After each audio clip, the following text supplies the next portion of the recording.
Start करेंगे आज illustration number 6। इसमें आप खास करके ये सम को लेने का रीजन क्या है, इसमें गुडविल का कैलकुलेशन वगैरह तुमको सीखना है, फॉर्मूला वगैरह यहाँ पे वो सब रिवाइज हो जाएगा। ठीक है, पहले देखते हैं क्वेश्चन में क्या दिया है। Sameer Nisha were partner sharing profit and loss in the ratio of 3/4 1/4। एक मिनट, तो बेसिकली रेशियो क्या है? 3:1। 4 कॉमन हो गया ना, तो अगर रेशियो का बात करो तो 3:1। ये कौन सा रेशियो है? ओल्ड। ठीक है, नीचे एक मस्त कड़क बैलेंस शीट दिया है और उसके नीचे तुमको पता चलता है दे एडमिटेड पूनम फॉर 1/5 शेयर। तो मेरे को एक चीज बताओ, पूनम कौन है? New partner. वो दोनों कौन थे? Old partner. और लास्ट में देखो बोला है prepare revaluation partners capital and balance sheet after Poonam's admission. एक सवाल का जवाब देना, रीवैल्यूएशन का दूसरा नाम क्या होता है? Profit and loss adjustment. ये सब अभी पता होना चाहिए। ठीक है, और फॉर्मेट हमारी परंपरा के अनुगत हमने रीवैल्यूएशन, पार्टनर्स कैपिटल और अपना बैलेंस शीट बना लिया, साथ ही साथ 2 वर्किंग नोट बना लिए, कैश और एक गुडविल। ठीक है, स्टार्ट करेंगे। मेरे को बताओ पहले तो हम कौन से अकाउंट में ओपनिंग बैलेंस लिखते हैं? भाई देखो सिंपल है, आपको कैपिटल अकाउंट आपने बनाया है और कैपिटल का फिगर देखो ऑलरेडी यहाँ पे 150 और 162 दिया हुआ है, तो this is the opening balance. क्या बोलने का उसको? Opening balance. कैपिटल का बैलेंस डेबिट मां के क्रेडिट मां? लाइबिलिटी में जो भी आइटम आएगा मतलब क्रेडिट बैलेंस होता है, तो क्रेडिट साइड पे जाके लिखने का बाय बैलेंस ब्रॉट डाउन। कितना कितना बोलो? 150 162। भाई मुंह खोल के सब लोग आंसर देंगे यहाँ इसका, क्योंकि देखो खाली आंसर देखने से चीजें नहीं आएंगी, तुमको समझ में आना चाहिए वो फिगर मैंने कहां से उठा के लिखा है। ठीक है, अच्छा पूनम का कोई ओपनिंग बैलेंस आएगा क्या? भाई पूनम का कैपिटल पहले से थोड़ी ना दिया है, तो उसमें कोई भी ओपनिंग बैलेंस आने वाला नहीं है। चलो उसके बाद हमने कैश अकाउंट प्रिपेयर किया है, तो कैश का भी बैलेंस देख लो जरा कितना है। अच्छा कैश असेट है, तो इसका बैलेंस किधर आएगा? डेबिट में। बट ये वर्किंग नोट है तो इसके लिए तुम सिर्फ 75 लिख दोगे तो भी चलेगा, अगर तुमको पूरा लिखना है तो टू बैलेंस ब्रॉट डाउन लिखना पड़ेगा। ठीक है, उसके बाद नेक्स्ट पॉइंट हम लोग क्या करेंगे, पहले एडजस्टमेंट सॉल्व करते हैं, पता है ना? तो पहला एडजस्टमेंट पढ़ो। पूनम इंट्रोड्यूस 1,20,000 एज हर कैपिटल। जल्दी से मुझे बताओ, नया पार्टनर अगर कैपिटल लाता है तो Lakshu comes in, Lakshu goes out. तो कैश अकाउंट के डेबिट में 1,20,000 कैसे आया ये समझा? अच्छा चलो पैसा आ गया, बट हु इज गिवर? तो पूनम के क्रेडिट में जाके लिखने का बाय कैश, पूनम के कॉलम में 1,20,000। कोई दिक्कत है इसमें? बोलो, समझ में आया? चलो आगे देखो नेक्स्ट वन क्या दिया है। Poonam would pay cash for goodwill which would be based on 4-year purchase of past profit of last 5 years। अब एक चीज समझना, ध्यान से सुनना बच्चा, यहाँ पे क्या बोला है? Poonam would pay cash for goodwill, मतलब गुडविल पेड इन कैश के नॉट पेड इन कैश? मतलब न्यू पार्टनर गुडविल का पैसा कैश में देने को रेडी है। पिछले सम के मुकाबले इस सम में दिक्कत क्या है मालूम है? गुडविल का वो कितना अमाउंट पे करेगी वो मेंशन नहीं किया है, वो अपने को कैलकुलेट करना पड़ेगा। मैंने बोला ना इस सम को लेने का रीजन ही वही है कि गुडविल कैलकुलेशन सीखना है अपने को। ठीक है, और इसमें क्या बोला है? 4-year purchase. क्या करने को बोला है? 4-year purchase of past profit of last 5 years। और प्रॉफिट ऑफ 5 year यहां नहीं दिया है, नीचे दिया हुआ है, देखो profit for the last 5 years 60 45 75 30 and 45। अब सवाल ये उठता है सर गुडविल कैसे निकालने का? बहुत इजी होता है, डरने का नहीं। पहले सबसे पहला स्टेप लिखने का एवरेज प्रॉफिट। क्या निकालने का? And the formula for average profit is total of profit upon total of number of years. फिर से बोलना, total profit upon number of years. अब टोटल प्रॉफिट मतलब ये 5 साल का प्रॉफिट है ना, सबको ऐड कर दो, समझा ना? Divide by 5। ये सिंपल है, देखो जितने साल का प्रॉफिट है उतने साल से डिवाइड कर दो। अगर ये 10 साल का प्रॉफिट होता तो डिवाइड बाई 10, तो तुमको एवरेज मिल जाएगा, समझा ना? तो अगर इसका टोटल मैं करता हूं तो टोटल आता है 255, डिवाइड बाई 5 करोगे तो 51,000। एक मिनट, ये गुडविल है क्या एवरेज है? This is your average profit. अब गुडविल निकालने का फॉर्मूला याद रखना, average profit into number of years purchase. और नंबर ऑफ ईयर परचेज देखो यहाँ पे दिया था, कितना था? 4-year परचेज बोला था, समझा ना? तो एवरेज इज 51 इंटू 4 कर दो, 2,04,000 आ गया। अब एक सबसे इंपॉर्टेंट सवाल का जवाब बचा, ये जो 2,04,000 रुपया तुमने निकाला है ना, ये किसी एक पार्टनर का गुडविल है, पूरे फर्म का है? तो अगर नया पार्टनर गुडविल का पैसा दे रहा है तो वो पूरे फर्म का पैसा भरेगा या अपने शेयर के इक्वल? जो जितना उसका शेयर है उतना ही भरेगा ना। तो अब हम लोग निकालेंगे पूनम शेयर ऑफ गुडविल के पूनम कितना पे करेगी। तो 2,04,000 इंटू पूनम का शेयर कितना है? 1/5 है ना, तो इंटू 1/5 करने का, तो आंसर आ जाएगा तुम्हारा 40,800। कोई दिक्कत है पहले इस अमाउंट में तो पूछो। अमाउंट समझ में आया? अब मेरे को बताओ ये गुडविल ब्रॉट इन कैश है नॉट ब्रॉट इन कैश है? तो ब्रॉट इन कैश में मैंने 3 एंट्री बताई थी, तीसरा वाला लेकिन ऑप्शनल था, विड्रॉल वाला। पहला 2 एंट्री कंपलसरी। तो पहला एंट्री मैंने क्या समझाया था बोलो? Cash account debit to goodwill account. देखो एंट्री लिख लोगे तो ज्यादा बेटर है, और अगर तुम इतना प्रैक्टिस कर चुके हो तो डायरेक्ट तुमको याद है डायरेक्ट पोस्टिंग करोगे तो भी मुझे कोई इश्यू नहीं है। बट आई वुड एडवाइस कि गुडविल के केस में रफ में शॉर्ट में एंट्री लिख के फिर पोस्टिंग करने का, ठीक है? अच्छा अब मुझे बताओ as per this entry which account is debited and which account is credited? Cash debit and goodwill credit. अच्छा उससे पहले रुको ना, सेकंड एंट्री भी पास कर देते हैं। लेकिन सेकंड एंट्री पे जाने से पहले एंट्री तो याद है ना, goodwill to old partner, but कौन से रेशो में बांटने का? Sacrifice ratio. केस 1 में जो भी गुडविल बटेगा कौन से रेशो में बटेगा? लेकिन मैंने एक शॉर्टकट सिखाया था कि when new PSR is not given, तो जो तुम्हारा ओल्ड पीएसआर है वही तुम्हारा क्या बन जाएगा?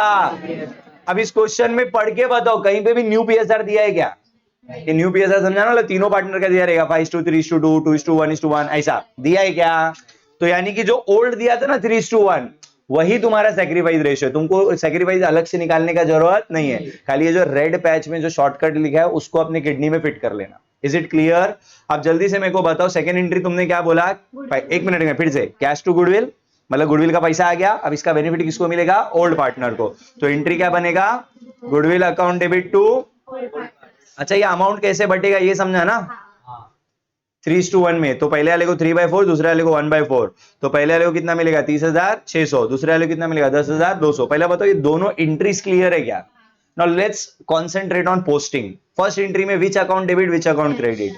तो कैश डेबिट हुआ तो कैश के डेबिट में 40,800 लिख दो, गुडविल क्रेडिट हुआ तो गुडविल के क्रेडिट में 40,800 लिख दो। फर्स्ट एंट्री का पोस्टिंग समझा गया? सेकेंड एंट्री में गुड्डू क्या हुआ? तो गुड्डू के डेबिट में, वैसे ये रफ है तो तुम टोटल 40,800 लिखोगे तो भी चलेगा, इन्होंने बाइफरकेशन के साथ दिखाया, समझा ना?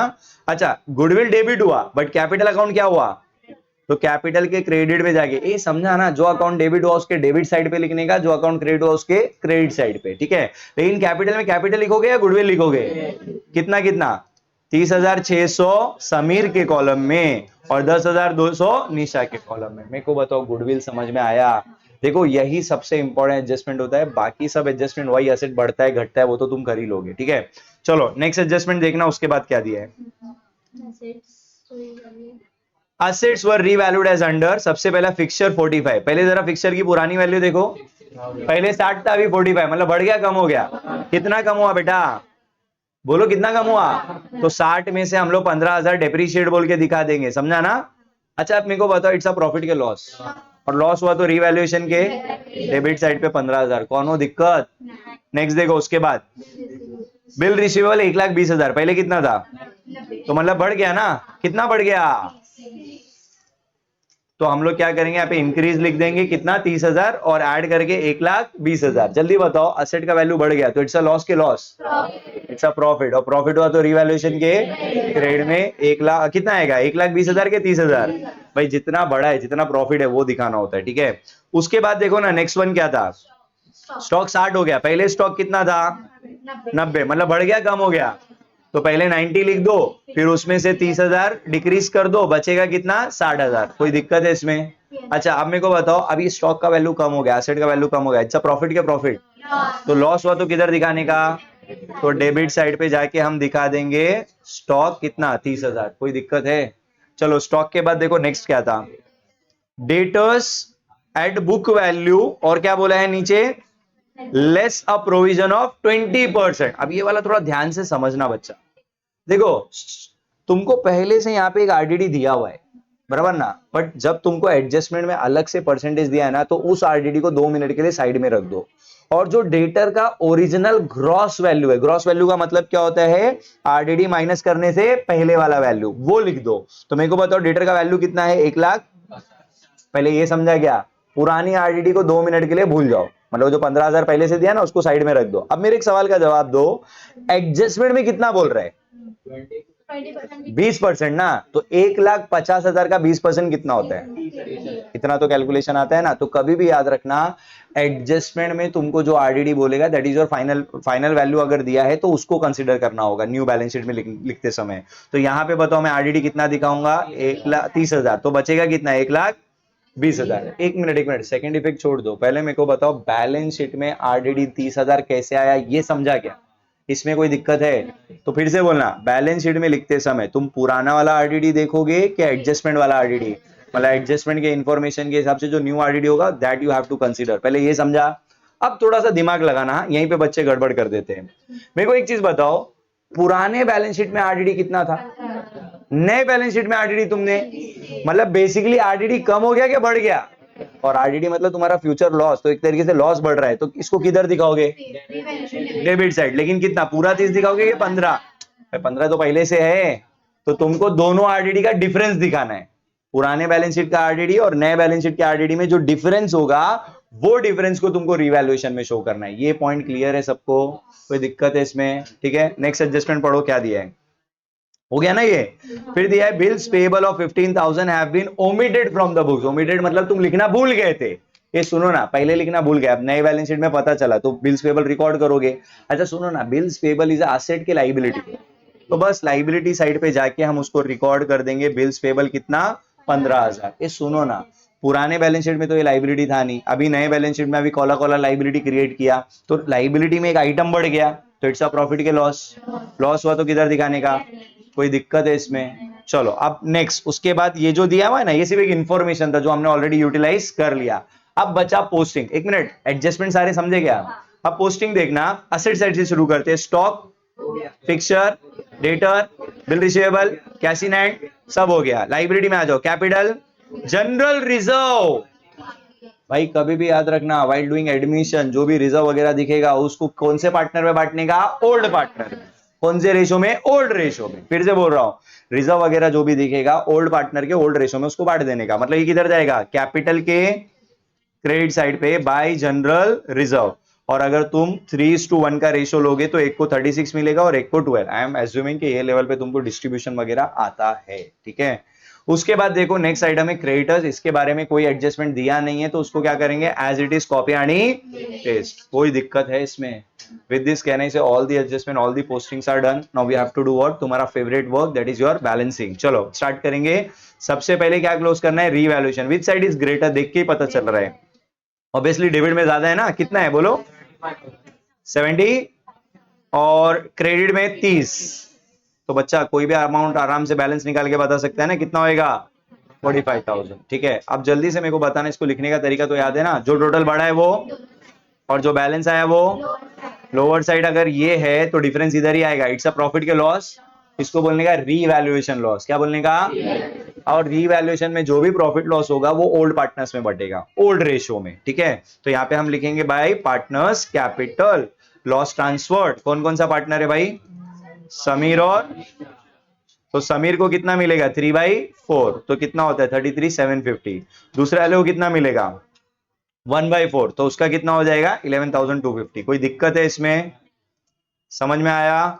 अच्छा अब नेक्स्ट मुझे एक चीज बताओ, ये जो भी लॉस हुआ है ये ट्रांसफर कहां होगा? कैपिटल के डेबिट में। सो यहां लिखने का टू रिवैल्यूएशन अकाउंट, समीर में 33,750 और निशा में 11,250। कोई दिक्कत? अब इसके बाद कैपिटल को 1 बाय 1 क्लोज कर दो। जल्दी से मेरे को बताओ, सबसे पहले एक एक पार्टनर वाइज जाएंगे। समीर का तुमको कौन सा साइड ज्यादा दिख रहा है, डेबिट या क्रेडिट? ऑब्वियसली क्रेडिट ज्यादा है, तो credit total is 2,16,600 and debit में कितना है? 33,750 और माइनस करेंगे तो कितना बचेगा? 1,82,850। भाई ये तो आएगा ना करने को। अच्छा फिर उसके बाद निशा, अगेन उसका भी क्रेडिट ज्यादा है। क्रेडिट कितना दिख रहा है? 1,84,200 और डेबिट में सिर्फ एक अमाउंट है 11,250, तो माइनस करके कितना बचेगा?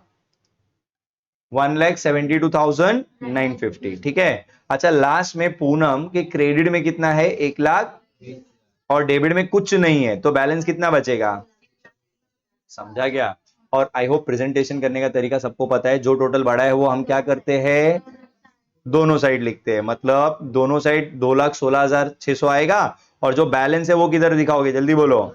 Lower side. ऐसे ही समीर के बाद निशा का बड़ा वाला टोटल कितना था? 1,84,000। कितना था भाई? 84,200 और डिफरेंस कितना आया था? एंड सेम वे में तुम अगर पूनम को देखोगे तो क्रेडिट टोटल ही ज्यादा था 1,20,000, तो उसका ही बैलेंस डेबिट में आ जाएगा 1,20,000। इसको इसके सामने क्या लिखने का? Balance carried down. बोले तो क्लोजिंग कैपिटल हो गया ये। ठीक है, अच्छा, अब एक सवाल का जवाब दो, जो closing capital that is your final capital ना, तो इसको बैलेंस शीट में दिखाने का, किधर दिखाने का, एसेट साइड के लाइबिलिटी साइड, तो लाइबिलिटी साइड पे जाके हम दिखाएंगे पार्टनर्स कैपिटल। समीर का कितना है भाई 182 850, निशा का 172 950 और पूनम का 1,20,000, टोटल होता है 4,75,800।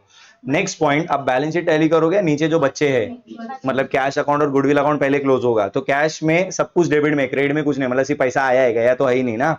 तो डेबिट टोटल कितना है 2,35,800, क्रेडिट में कुछ नहीं है तो बैलेंस भी सेम बच जाएगा। सिर्फ इतना बताना कैश में जो बैलेंस बच गया वो अपने लिए लाइबिलिटी है कि एसेट है, तो असेट साइड पे जाके मैं कॉपी पेस्ट कर दूंगा, कैश 2,35,800 एंड गुड्डू दोनों साइड क्या है सेम, तो फिर टूस हो गया, मतलब टैली हो गया। कोई दिक्कत है? तसल्ली से एक बार अच्छे से देख लो, क्वेश्चन के साथ में इसको कंपेयर कर लो, कुछ डाउट आता है तो पूछ लो, एक बार सारे एडजस्टमेंट रीड करके देख लो तसल्ली से, ठीक है। कॉपी वॉपी घर पे आराम से सॉल्व करने का, ओके। देख लो जल्दी जल्दी।